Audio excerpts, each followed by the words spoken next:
Puro bubok na yan.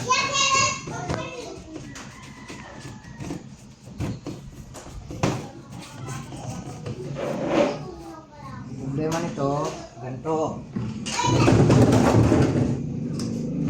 Ang nilagyan ng tubig ay nag-degrade.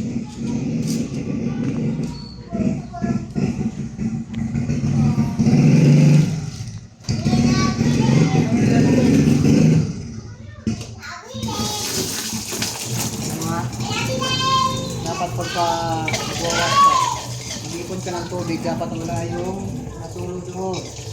Yun, tinama. May natulog, di ba? So, hindi mapupuno yung, yung chamber mo ng tubig kasi nag-drain siya. Pero ang problem niya, okay sana kung naka-drain ng ganon. Hindi naman. Pwede sabihin may leak. Ang problema niyan ay ang valve. Dini tayo sa likod. Madali lang yan, madali lang. Gamit ka lang ng screwdriver. And then, tatanggalin mo lang itong screw na ito. Back cover, dalawa yan. Tatlo.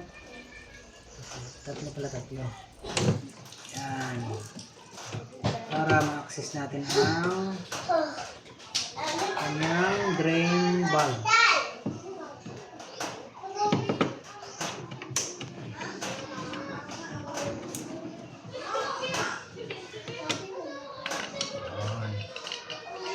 Yan, i-lift up mo lang to.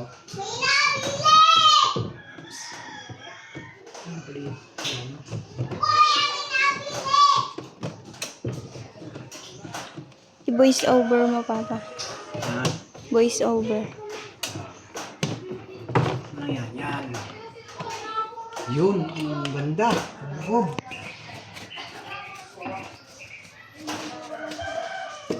Ito ay sapol nung kinabit ay ngayon lang nabubuksan. Kita na, din siya. Ayan. Ayan, gagamitan natin yan. Ayan ang mga itsura. So ito yan.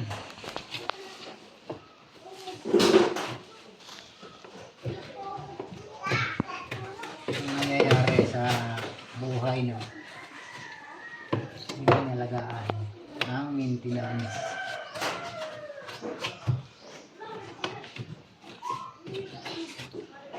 So sa drain line niya, ito yun. Ito yung valve na yun. Ito yun. Ayan, pag iti-drain mo yan, makikita mo yung action. Ito yun. Yan. Drain yan. Tumaas yung, meron kasi ang rubber dyan sa loob. Yung valve. Yan yung action niya. So dapat kung nakalapat siyang ganun, dapat wala nang maglilit na tubig kasi dapat yung niya. So ito lang yan mga tropa. Pihitin mo na itong counterclockwise. Aba, tigas.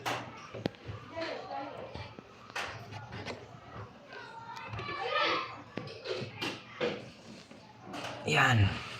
Counterclockwise para mag-loosen siya. And then tingnan natin kung anong merong bara dyan sa loob. Yun, meron siyang spring. Ano? Yan, nakaganyan yan. Ating iangat ang spring. Ito yung kanya sinasabing valve. Yan. Yun, oh. Ito yung nakabara. Ito siya nagli-leak. So ito naman ay replaceable naman to. Kailangan din ay isang basahan. Mag-focus ayan.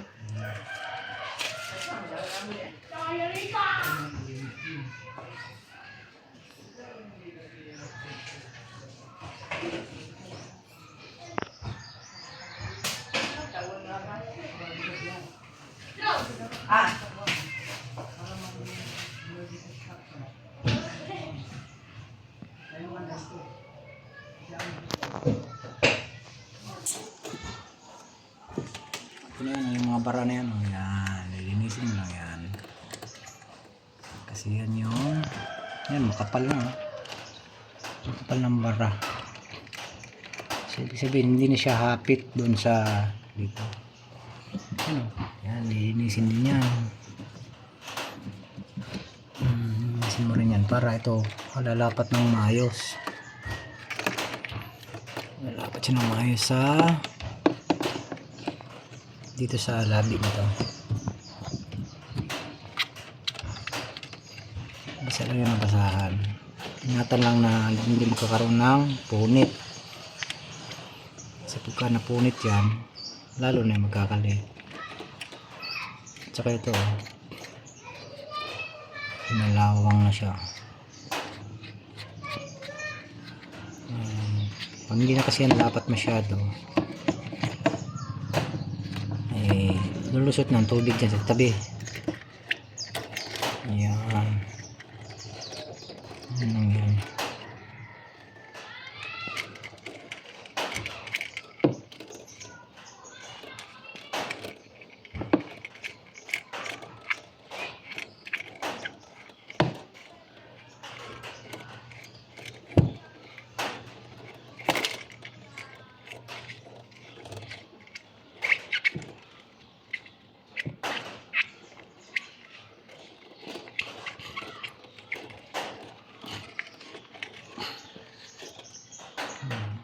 Dapat malambot yan, hindi matigas, para lumapat siya ng maayos sa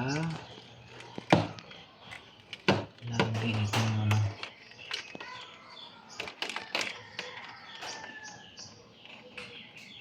Ito naman, pwede mo ito ilipat, pwede ipapaba mo para malakas ang drain nya.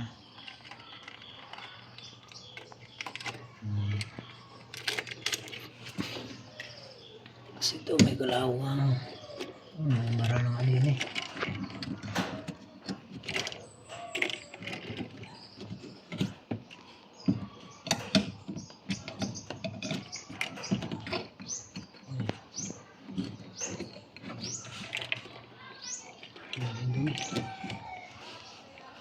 Natin mo siyang iti-drain ha, para matanggal yung bara.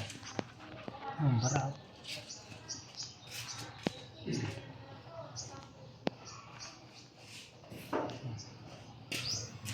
Tubig para makadaloy siya dyan. Ayan. Ayan o. Marang linig. Ano kung di marang ito?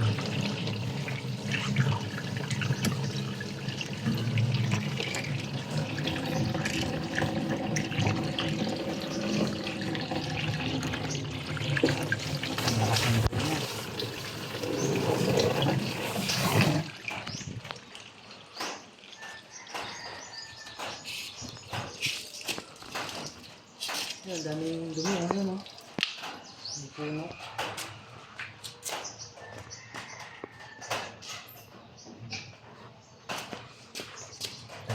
Ito naman, natin naman itong tanggalin. Nakalakpo. Yun, dumi oh. Mag-access kaya lang nakalakpo. Pero okay lang naman yan. Malaga nyo na ito.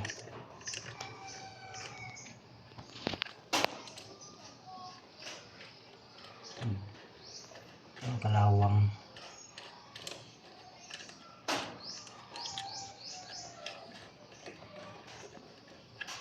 Okay.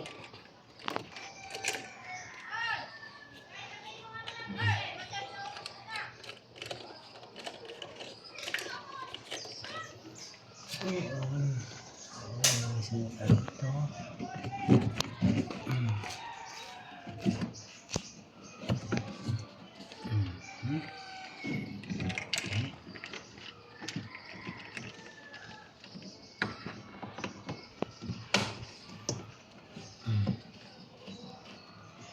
Try natin ha. Kung anong nangyari na.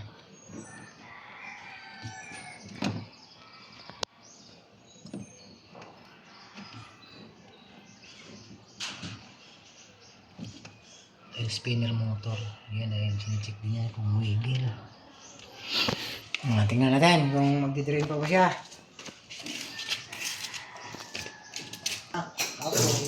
tubig. Tingnan natin kung mag-drain pa ba siya. Uy, nawala na yung drain niya. Ayan mo. Ayan na. Tingnan natin kung mapupuno niya na ng tubig to.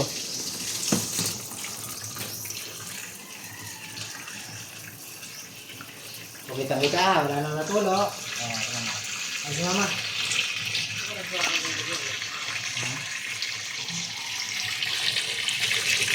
Puno na. Yun, puno na.